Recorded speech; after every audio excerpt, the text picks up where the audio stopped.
Ini adalah hero pegangannya Kalsi banget. Yap. Tapi 2 marksman di band ya. Hero untuk Skylar, Beatrix, Cloud. Sudah gak ada sama sekali sekarang. Kalau mereka mau nahan hero-hero dive kayak gini ya, mungkin Skylar bisa bawa Brody sih. Untuk efek stunnya. Yap. Menahan setidaknya eksekusinya Yawi nih, Yawi pasti bakal bawa flicker. Ya. Dan serangan dari Yowie itu benar-benar membuat terkejut sekali. Itu bukan cuma kejutan loh, dia mainnya berani banget. Kayak turret semua dilibas aja sama dia. Kayak Busa. Ayo, Karina. Oke. Karina menteng tetap ya. Karina defense harusnya. Defense. Yes, Harus sih. yes. Karina defense karena jarang lah. Sempat di grup set ada memang Karina dengan attack item tapi gak maksimal. Iya, itu Tumbangan di tangan Eudora. betul. Itu udah langsung dia udah kelihatan dari awalnya Waduh. jadi ngebawa Oke. item-item yang bukan defensif langsung dipanis habis-habisan, tapi wow, Hilda bersama dengan Valentina ini Oh. tabrak semua sih dari Eko. Dan jangan lupa ya, dari Hilda-nya di sini bukan berarti bahwa dia akan mengganggu ke purple buff dari Arkehosis. Oh, berarti ini Tapi Hildanya bakal di goldplay. Dia bakal nge-babysit Benny Cutie.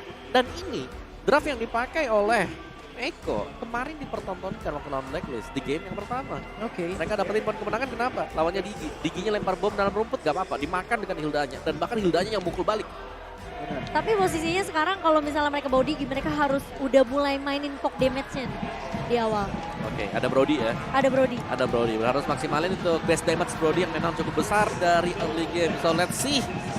Dan mari kita doakan yang terbaik untuk RRQ sih di game yang kedua. Di Best of 5 series kita tentunya masih ada kesempatan yang cukup luas tentunya untuk tim Indonesia. Saatnya Indonesia, mari kita kumandangkan teman-teman di kolom komentar.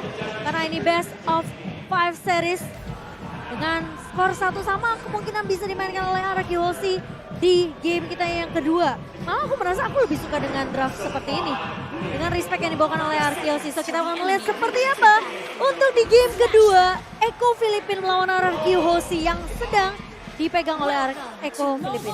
1-0 skornya ya untuk Yes. Eko Filipin Best of 5 series. Masih ada kesempatan untuk membalikan keadaan dan draft dari RRQ di game kedua ini oke banget. Dia full hero-nya luas banget dan Albert dengan Karinanya agak sulit ketika Hilda berhadapan dengan Karina dengan emblem jungle-nya bisa dipukul balik pastinya. Ya, tapi ini dia mungkin pola permainan yang memang dipakai oleh Eko kemarin ya. Jadi Hildanya masuk rumput, ambil shieldnya up, dia nabrak buat bom-bom yang ditanam oleh Digi. Ya, dia intinya dia akan nahan terus nih dari alarm bom, nggak boleh sampai kena ke arah marksman-nya yaitu Benny Kitty. Bahkan Skylar pun dipaksa untuk ikut poking damage. Yep.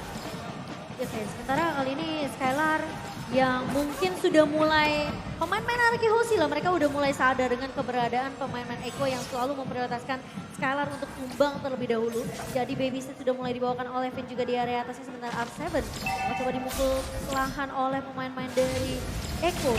Sanford masih memberikan damage tapi kali ini Kaltizi mencoba untuk mengharas ke arah seorang R7 di area bawahnya, masih bisa bertahan tapi harus recall mundur terlebih dahulu.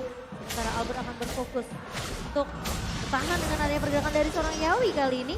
Mencoba untuk mulai main rusuh ke area jungle dari RRQ Hoshi. Cukup menarik ya dengan Chow Jungle.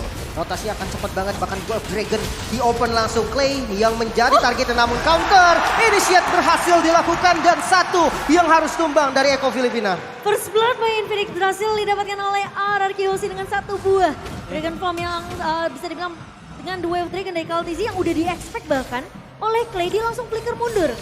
Ya, itu menarik sebetulnya. Dan di bagian Bolton juga ada poking damage yang terjadi. Ya, Skylar kali ini udah mulai dipok. Yawi mencoba untuk bertahan. Oh, satu bostannya.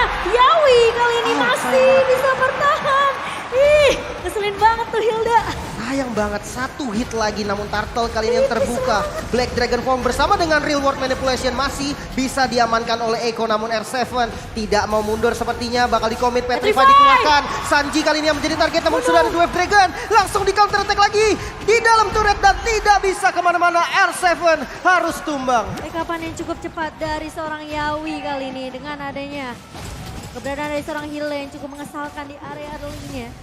Dan Skylar hampir aja bisa bertahan namun ternyata sangat disayangkan dia tumbang juga di tangan seorang Yawi. Tapi Clay sudah memberikan poke damage dengan satu buah void crystal, memberikan efek slow. Sementara untuk dari itemnya, ini masih berarah dari seorang Benny kita udah jadi Coruscant Strike. Ya, dan juga untuk Yawinya ya, kalau kita highlight dia adalah dia punya tabut, dia juga sudah punya Kratos Armor. Jadi untuk damage yang bakal diberikan oleh Skylar setidaknya direduksi dengan cukup besar nantinya. Jadi Hilda ini masih bebas untuk bergerak kemanapun juga dan bahkan dari emblem yang diambil oleh Yawi, dia punya Concussive Blast. Tapi yang diambil di sana itu adalah Magic Defense dan juga Magic Defense. Oke, terus Skylar bakal coba kayaknya bakal ngambil tabungan dulu nih kalau di area atasnya. Sementara Yawi bakal sedikit tarik ulur terlebih dahulu melihat bergerak dari pemain RRQ Hoshi yang cukup ramai di area atasnya. Ya lumayan sebenarnya dengan plating beberapa gold. Dan ya ini memang konsep adanya Digi. Memaksa untuk platingan gold dari turret pertama itu menjadi prioritas utamanya. Walaupun ya nggak boleh terlalu overcommit juga mengingat defensif. Ada Hilda yang selalu makan alarm bomb, ini mengganggu banget untuk Digi. Ya, Hildanya ya yang jadi fokus utama di area atas gitu loh. Karena yang nge-babysit yang tadinya kita bilang Digi dengan Marksman siapapun juga bisa cepat jadinya, ini ketakan. Dan dari gold game yang Echo yang jauh lebih unggul dan RQ berada di posisi pertama untuk pemberian damage per menit dengan total 14 ribuan. Jadi besar sekali sebenarnya damage yang diberikan oleh RQ, tapi kali ini tidak di game yang kedua karena sedikit tertahan. Mereka mau gak mau main defensif, agak ngikutin pola dari Echo. Masih ditahan ya, apalagi posisi Skylar yang udah tumbang sekali. Dibandingkan dengan Benny QT yang masih cukup aman kali ini. Sementara Yawi bakal coba dipukul mundur terlebih dahulu. Clay yang sudah mulai memberikan informasi kali ini dengan satu buah turtle objektif yang bakal coba untuk di-pop terlebih dahulu dari arah Hoshi. Sementara 4 pemain kali ini sudah mulai terlihat di area mid nih. R7 memberikan informasi ke arah pemain-pemain RRQ Hoshi dan Albert bakal coba dijaga oleh seorang Yawi, satu buah Dewa Manipulation oleh seorang Clay. Dan bahkan kali ini dari R7 datang dan reset dari turtle-nya. Bakal coba dipaksa team fight kali ini. Terkena stun, Yawi tumbang sebagai garda depan dari Echo Filipina. R7 datang di timing yang sangat amat tepat dan bahkan dengan penggunaan satu buah Dewa Manipulation dari Clay. Tapi Kaltizi bakal tertarik dengan satu buah reverse time. Dipok begitu saja oleh seorang Skylar dan Turtle Lane berhasil diamankan oleh RRQ Hoshi Bayu Besko. Mulai mengejar kali ini posisi RRQ Hoshi yang dimana awalnya ketinggalan gold walaupun tidak banyak. Tapi kali ini udah mengejar dan sudah mulai dipegang nih dari keunggulan gold. Bahkan top lane pun bisa menjadi objektif selanjutnya. Yap, dan dari item build-nya sekarang Digi, Magic Shoes, ada Enchanted Talisman dalam next itemnya. Karena sudah mulai sakit juga ya, karena berulang kali kita mau lihat dari Hilda, dari Yawi ambil alarm bom yang dimiliki oleh Digi. Kali ini stack-stack Digi-nya juga sudah mulai berasa. Dan dia lebih mudah untuk mendapatkan stacknya karena ada yang ngebadarin pastinya dari tim Echo. Dan untuk jungler Chow ya, tadi mungkin tadi Groknya bisa jadi jungler juga kemarin dibawakan ya. Iya. Tapi ini Chow sebagai jungler berarti tidak ada inisiasi lebih misalnya, jadi harus lebih mengejutkan juga untuk partisi karena tiap kali ada bukaan yang dilakukan, dia harus datang dari depan atau dari rumput. Oke, sementara dengan tidak adanya ngebawa ini ya, ngebawa Chow jungler, berarti kita kan nggak akan ngelihat dengan ada inisiasi kejutan yang biasa kita lihat dari Yawi. Jadi pergerakan dari Cortisi harusnya bisa diperkirakan oleh pemain dari RRQ Hoshi dan Yawi. Masih terlihat tentunya di area atas sudah mulai dipok, kali ini bakal coba dikejar Albert. Hanya mengatur sedikit tempo permainan aja, setidaknya Yawinya ketahuan nih di area atas sendirian. Dan harus berhati-hati tentunya dari seorang R7 di area bawah. Dan RRQ terlihat lebih objektif nih di game keduanya. Yep. Mereka lebih mementingkan turret ataupun dia mementingkan jungle-jungle lawan. Walaupun hanya satu demi satu yang dicuri, nggak banyak memang. Tapi ini sudah merugikan sekali untuk Echo Filipina karena goldnya sudah diungguli sekitar 1000. Yep, dan kalau dari posisi ya, positioning sendiri ini di bagian atasnya yang memang selalu dijadi bulan-bulan RQ. APR7 mencoba untuk bertahan terlebih dahulu. Terkena call up dari seorang Benny QT. Satu buah Blade Dragon Bomb bakal coba di pop up hanya untuk menyelamatkan hidup dari R7. Tapi triknya akan lebih ke arah turret objektif untuk Echo. Kalsi di sisi lain Turtle yang terbuka kali ini. Tarik mundur, real world manipulation di commit. Yawi yang langsung dituju, langsung mundur juga dari Clay. Tidak mau lama-lama dan turtle-nya masih bisa disecure oleh RRQ Hoshi. Oke, Tonapper Memory hanya memberikan poke saja. Mengusir pergerakan dari Echo Filipina karena Turtle Lane. Bayu Besko berhasil diamankan oleh RRQ Hoshi. Tapi Benny QT mengejar ke arah seorang Clay kali ini. Dan Sanford bakal coba maju ke area depan. Satu buah wild charge, masih datang Journey dari seorang Finn. Yawi di area depan dari Kartizi. Dengan satu buah Wild Dragon kali ini Finn-nya terjebak. Dan makan Skylar mencoba untuk bertahan tapi Tonapper Memory. Yawi. Dari seorang Skylar dipukul balik oleh RRQ Hoshi dan R7. Mencoba untuk mengcover dan Skylar tidak tumbang kali ini. Setidaknya ada pertukaran yang didapatkan Hoshi. Miss dari basic attack tadi Om ya. Iya tipis masih bisa kembali survive dan Echo, timing mereka berulang kali menyelamatkan nyawa mereka juga ya. Kayak misalnya tadi Sanji kena reverse time. Dia ke pojokan dari reverse time-nya, dia buka reroll manipulation-nya. Jadi begitu ketarik lagi ke tengah, dia immune. Itu luar biasa loh, pemikiran kecil seperti itu. Menarik ya dengan beberapa dot simple sebenarnya, namun bottom Betul. lane Sanford yang bakal langsung dituju. Masih ada immune untungnya, dan kalau kita lihat dari itemnya Valentina atau Sanji ya. Clock of Destiny dan tidak pakai Ancient Talisman nih Om. Ya, mengincar untuk damage yang besar ya. Sedangkan dari gameplay seperti ini sekarang, artinya mereka sudah mulai bisa berkumpul bersama karena dari sisi gold game yang memang agak unggul RC House-nya, tapi mereka bisa menang damage-nya dari Skylar. Aduh, deg-degan gini gamenya ya. Game kedua, padahal masih baru game kedua, tapi pergerakannya Eko tuh temponya mereka tuh nggak mau kesetir sama Arkihoshi. Meskipun kayak pergerakan dari objektifnya ini malah lagi didominasi oleh Arkihoshi, tapi lihat Benny Cutie aja di area midnya itu ngepopnya ke arah Clay itu udah sakit banget, udah mulai berasa. Dan sekarang perbedaan level yang bisa dibilang mungkin tidak terlalu jauh juga. Dari Benny Cutie masih di level 11, Skylar mungkin lagi menuju ke arah level 11 terlebih dahulu. Albert yang dimana sebenarnya pemain dari Arkeos ini mainnya objektif aja. Mereka bisa dapetin turret, outer dan juga innernya terlebih dahulu sampai mereka bisa masuk ke area jungle-nya. Tapi Yawi ditahan dengan adanya satu buah Void Crystal. Skylar maju ke area depan dengan satu buah corrosive strike-nya. Dan bahkan tuh Yawi dari sekarang Skylar. Itu dia yang ditunggu-tunggu, Yawi.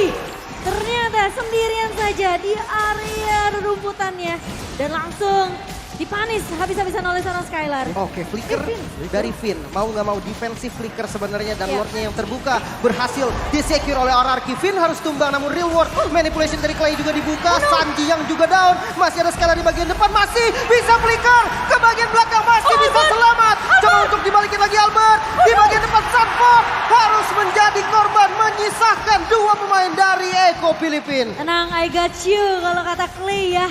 Dari pergerakan Sanford yang hampir aja masih bisa selamat, dijawab dengan sangat amat baik oleh seorang Clay.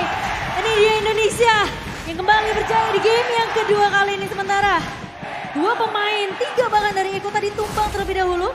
Meskipun Skylar akhirnya tumbang pertama kalinya ya. Tapi setidaknya masih ada trade yang bisa didapatkan oleh Arkehoshi dan mulai masuk ke area jungle dari Eko Filipin. Skylar akan berfokus terlebih dahulu, turret di area midnya tentunya akan pecah. Dan 4 turret di tangan tim Indonesia. Bersama dengan Lord yang sudah mulai berjalan ke area atas tim. Oke, Finn yang bakal menjadi target lagi mungkin, namun dua Dragon ke arah yang salah. Karsi langsung dipanis dan harus tumbang juga dari Karsi. Masih ada Lord yang berdiri tegap di arah top lane. Sanford juga down. Best turretnya yang bakal menjadi kuncian. Masih bisa di defense, ternyata Sanji bisa memukul mundur teman-teman dari RRQ Hoshi, namun tidak ada yang tumbang. Tidak ada yang tumbang karena Kartizi terjepit dengan adanya satu buah Black Dragon Form bersama dengan satu buah knock up dari seorang R7. Itu cukup buat Arkehoshi, setidaknya mereka nahan nih di area atasnya. Meskipun akhirnya Lordnya berhasil untuk ditumbangkan oleh Eko Filipin. Ya, dan Sanji tadi misalnya di early game dia nak ngincar buat cooldown time reduction, tapi kali ini setelah menyelesaikan Lightning Transition kombinasi bersama dengan Clock of Destiny, dia sudah mulai mengarah ke sana. Jadi sudah punya damage besar, punya juga nanti cooldown time yang tepat untuk Arcane strike-nya, untuk Shadow strike-nya dia. Eve-nya, Ancient Talisman Aspen Divine Glaive tanpa Glowing One atau belum dengan Glowing One-nya. Tapi dengan Divine Glaive kayaknya damage-nya udah jadi Lebih lumayan besar. terasa lah ya. Betul. Kalau di game sebelumnya dia bermain dengan Necklace of Durance kan, mau tidak mau. Tapi kali ini dengan penetrasi magic yang dimiliki oleh Clay sendiri, membuat dia akan lebih diperhatikan lagi nih Om, ketika free dari reward manipulation ya. Ya, dan Albert juga dia sangat-sangat tanky sekali ya. Golden Helm sudah dibayar juga oleh Albert, tinggal ke Radia, Thunder bahkan. Bell mungkin setelah ini untuk last item bagi Albert. Karena kita tahu ya defensif aja yang dipakai, true damage akan menjadi modal utama buat Karina. Dari item bisa, dari skill juga bisa. Selama garda depannya Arkehoshi nggak bisa ditabrak sama Eko, Arkehoshi akan baik-baik saja.